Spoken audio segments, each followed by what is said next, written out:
Hello guys, welcome back to the channel. So I'm out in my garage again and it's not particularly warm because we're having this cold spell at the moment. Got my garage heater on, so it's giving us a bit of warmth in it, which is nice. And I'm going to do some temperature checks. Just want to see how the temperatures vary in Duse's Vivs. Check the hotspot, check where he is. Yeah, let's get to it. Alright, so let's get this turned on. Let's see what it's sitting on the floor at the moment. So 10 degrees is the floor temperature, but as I said, the heat has been on for a little while now, so it's warmed the garage up. Let's just see how hot this heater is. Just compare with the heat gun. Oh yeah, oh hang on, I've missed it completely. There we are, all up. That was almost reading, I think the filaments inside, 120 degrees, 126 I just saw there. So it's clearly, yeah, we go. So it's reading a nice hot temperature. Don't put your hand in there. Right, let's get Duse unpegged. So he's wrapped up like a little igloo.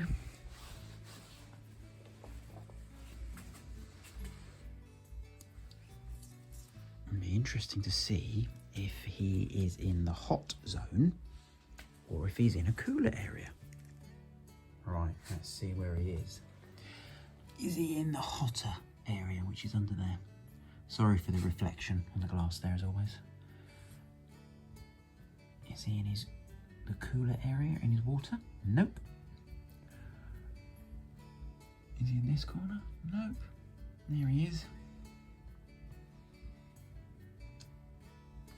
Looking quite happy with himself. He got fed, what, 2-3 days ago? So he's happily just digesting his meal at the moment. So it'd be interesting now, just see if we can get some temperature checks, just to see the gradient through his Viv. Obviously he's got his UV lighting up there, which would produce a little bit of heat, so there's a bit of warmth coming off of that, but not much at all.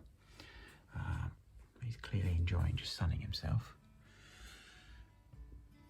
Yeah, you're not getting fed again. Right, let's get some temperature checks now. I think, unfortunately, this is just going to take temperatures off the glass, but it might give us an idea. So that's the hotter area. What we got there, 19 degrees. Let me see if I can shoot this. Unfortunately, not going to be able to see very well. No, I'm going to shoot the laser from this gun right at the deep heat projector. No, so it's not reading the inside temperatures. We'll have to sort of guess that a little bit because I'm right on the deep heat projector now, and that should be reading a lot hotter than what it is because that's red hot, much like the garage heater behind me. So, and I know at where the probe is. Oh, there we are. You probably can't see it. Oh, there. If I focus, you see the probe. See if I can get the dot on it. There's the probe, and that's reading 18 degrees on the gun at the moment. So I'm definitely getting glass temperatures, unfortunately. Anyway, so it's reading 18 down here. Come across. Yeah. 22, 17, 19, come across, 21. So there's definitely some varying temperatures throughout his Viv.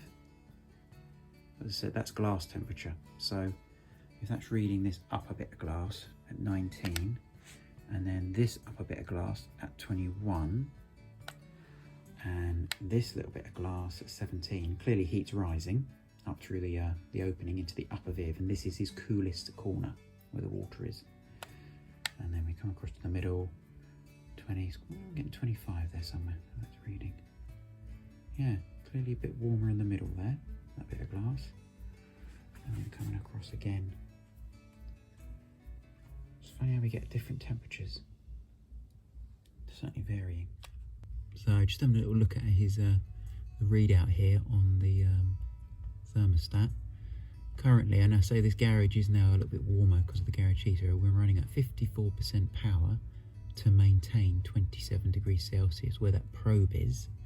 But obviously beyond the probe, closer to the where the deep heat projector is, it's going to be much hotter. So that's regulating the temperature from there. So what I've always tried to create for Duse, and any other reptile I've kept, or certainly plan to keep in the future, is to provide an area slightly hotter than required, and check that you've got an area slightly cooler than required. Duse and a lot of reptiles are not going to spend most of their time in the cold spot if it's too cold, and the hot spot if it's too hot, but they will use them to thermoregulate. He'll be able to go down there if he's got a little bit too chilly and warm up, particularly after a feed, and if his temperature is too warm and he wants to get away from it, he can get into his cooler, wetter area, rehydrate himself and cool his temperature down. But most of the time he's going to spend it in the mid to high 20s, 26 to 28 degrees Celsius. With this current setup I've created for Duse, there's always this discussion with what size vivarium to provide for an animal, particularly reptiles. Is it too big? Is it too small? Yes, vivariums can be too small, but I would say the main reason to provide the biggest size home for a reptile is to be able to give that thermal gradient, to almost be able to create little microclimates. Because if the vivarium's too small, say the vivarium was the size of what's in shot now, that hot spot is hot everywhere. You can't create a cold spot. Likewise, if the vivarium was the size of this garage, how would you be able to heat it? You're going to have really cold areas that a reptile's never going to use. So you'd have to have multiple heating units to be able to make it usable.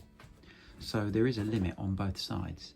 But my one would be provide a big enough enclosure so that you can create that thermal gradient. That's the most important thing. Provide an area slightly hotter and provide an area slightly cooler than the animal requires. No animal is going to sit in 40, 45 degrees long term. That is just not going to be safe at all. And likewise, it's going to cool itself down in a cooler area, but it can't stay there. It's going to have to move and thermoregulate. Most important thing is that you've got a safe ambient temperature throughout the vivs. As I said, for Duse, and I've done temperature checks in here with the glass slid open slightly in the summer, and he's in the mid to high 20s throughout.